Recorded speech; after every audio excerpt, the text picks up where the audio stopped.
Hi and welcome to my channel. My name is Holly and today I'm really excited to share this project with you.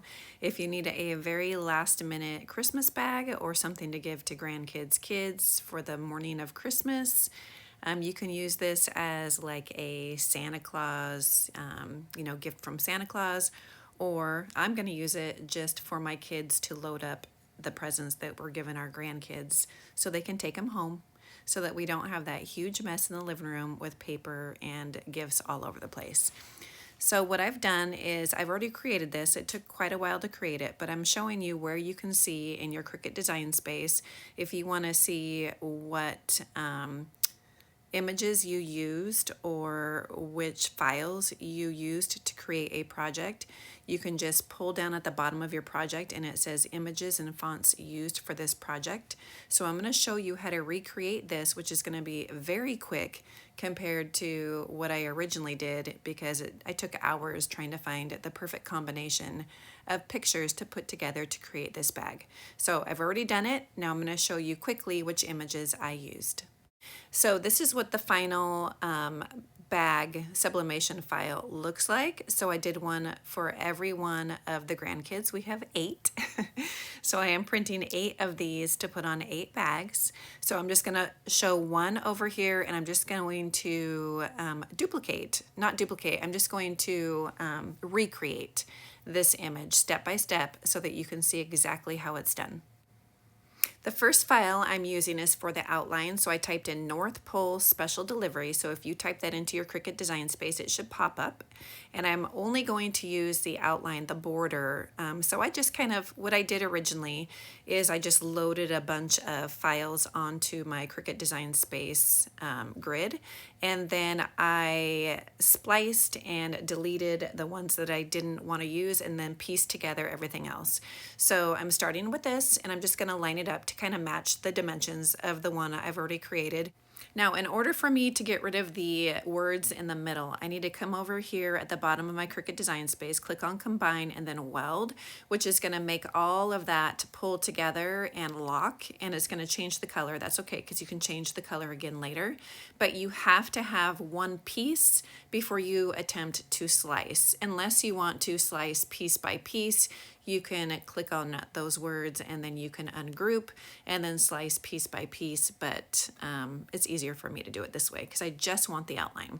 So I'm getting rid of all that inside stuff and I'm going to recolor the border to be red. So now it matches. It looks like it's a lighter shade of red, but that's okay. You can make it whatever color you want. So I have that. Now I need to go pull the other image in. I typed in Reindeer Express delivery and there's a whole bunch of really cute images that you can use, but I wanted this one that has the deer or the reindeer, but I didn't want the reindeer. I only wanted the pieces, the detailed. I wanted the little circular part above and below. I wanted the little leaves. I wanted the stars and the dots. So, and the word special delivery. So I actually sliced out a bunch of this piece by piece. So since I wanted to keep the colors green and red and I only wanted pieces, I went and I ungrouped. So it's going to separate your green from your red. And then I'm going to slice out portions of the green first. So I'm getting rid of the reindeer and then I'm getting rid of the do not open until Christmas. So I'm going to slice that out. Now I'm going to move on to the red portion of the ungrouped design. So I'm sliding the green out of the way, pulling up the red. I'm going to take a circle and I'm going to slice that entire portion of the reindeer out of there. Once I do that, I'm going to be left with some little lines that I have to slice out. So I'm going to add some squares and a rectangle, and I'm just going to continue slicing out the little pieces that I don't want until I'm only left with the stars, the dots, and then one little curved line above and a curved line below.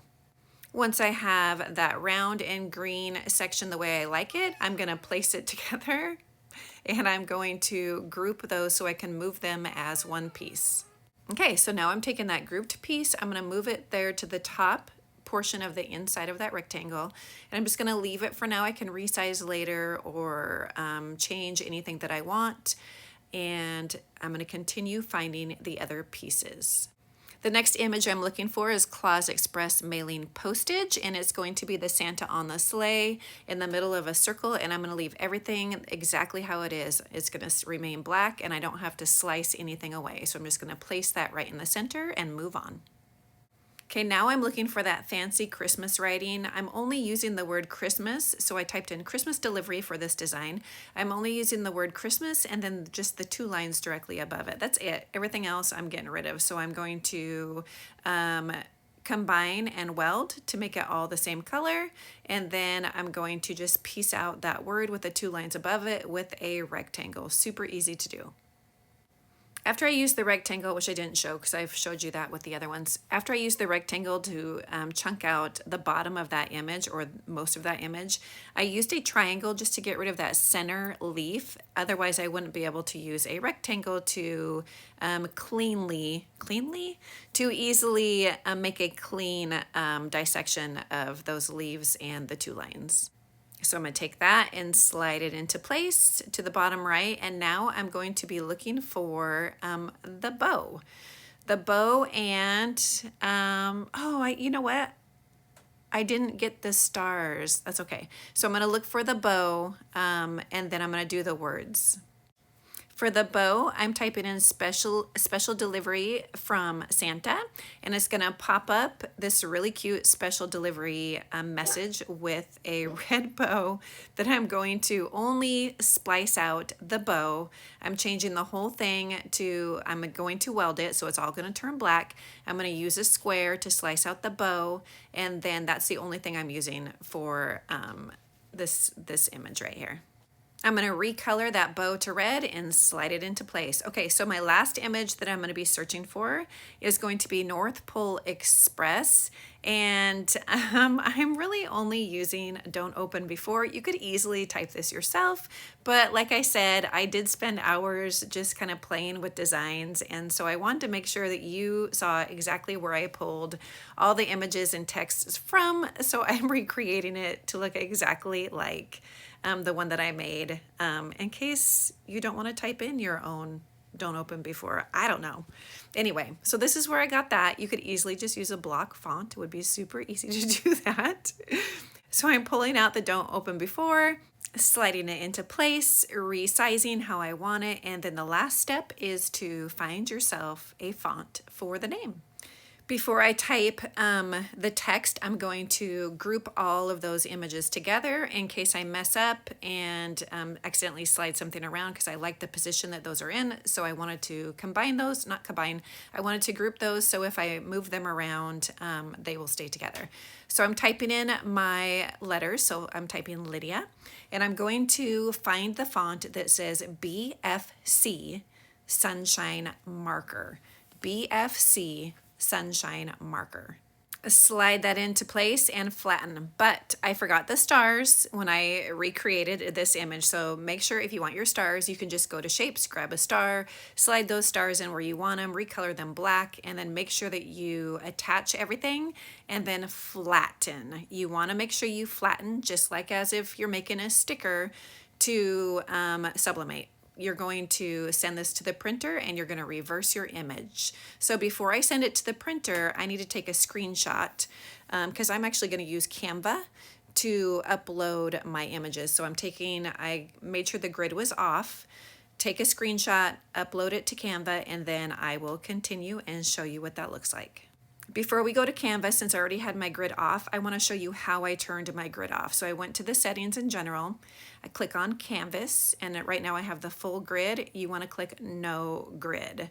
So that removes everything, and then you can take a screenshot, but I have a Mac, and when I take a screenshot, sometimes it leaves a plus in the middle if I have selected it. So unselect, then take your screenshot. That way that plus mark is gone from your image. Okay, here's my canvas background. So what I've done is I've created a landscape sized starting point. I am going to, I figured out, first I tried to load this just onto a portrait, and I'm like, hello, I need to split this into 2 pieces because it's going to be too small for my canvas bag.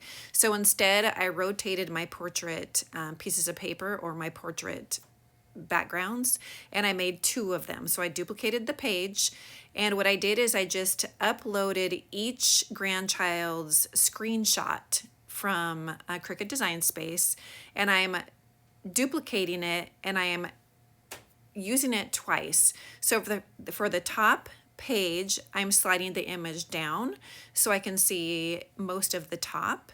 And if it hangs off the page, that's totally fine. It doesn't matter. For the bottom, for the second page that I duplicated, I'm going to repeat that image, but this time I'm going to slide the image up so that all I can see is the bottom outline of that image, and then it goes up to about the halfway point. So then what you have is you have 2 pieces that you're going to piece together to make a large portrait image. So you have these lines. I'm making sure that those lines on my Canva, they're helping me line up the bottom and the top of these images so that when I print it, I can make sure that they're as close to exact as possible. So now I'm going to send it to the printer, and you want to make sure when you send it to the printer, your image is reversed. I have an Epson 2720 printer that I have converted. So what I've done is I took the ink from the box that the printer came in, and then instead I inserted my sublimation ink. This is printed on A-sub paper, so A-sub is the brand name. And so you can see the 2 pieces that I created in Canva, and I'm going to piece those together. I'm going to cut the excess from the top, overlay it to the bottom, tape the back portion of it, and then lay it face down onto my bag. And I keep saying a canvas bag. It's not a canvas. I think it's linen. I got it from Mother Tumblers, and so I think it's a linen bag. I'll make sure that I link it below, the bags below in the description box. And this is actually the very first time I've used a press. This is my brand new Christmas present to myself. It's an HTVRont press. And so this is the very first time. So I just pushed the power button. It heated up to 210 automatically, and that wasn't hot enough. So I looked to see what I needed for pressing on fabric, and it said 400 degrees for about 40-ish seconds. So, and I was too impatient because I had to leave. So I went ahead and pressed it at 383 when it wasn't quite heated up to 400, and it still did a really good job. I did press it for 45 seconds. So I'm going to peel that up, and you'll see how nice and vibrant those are. And I didn't use a lint roller to get rid of any of the dust. This is just a bag. I lined it up. I did press it first to get rid of those crease marks. Originally, I lined up the image directly in the middle, and then I moved it downward. I think I do like it in the middle better. So with the other 7 bags, I'm going to press that image straight into the center of each bag. But look how pretty. It turned out beautiful. The first 4 bags pressed really nicely, and then bag number 5 started to color change. So I think I need to clean the heads of my printer. It started to turn very pinky. So the last 2 bags, I just held the press down a little bit longer to pull out more color to darken it up, and that seemed to work, but the color still changed. But I still love them, and the kids will love them too. Thank you so much for watching, and Merry Christmas to you all. This is Christmas Eve for me, so I hope you all have a fantastic holiday.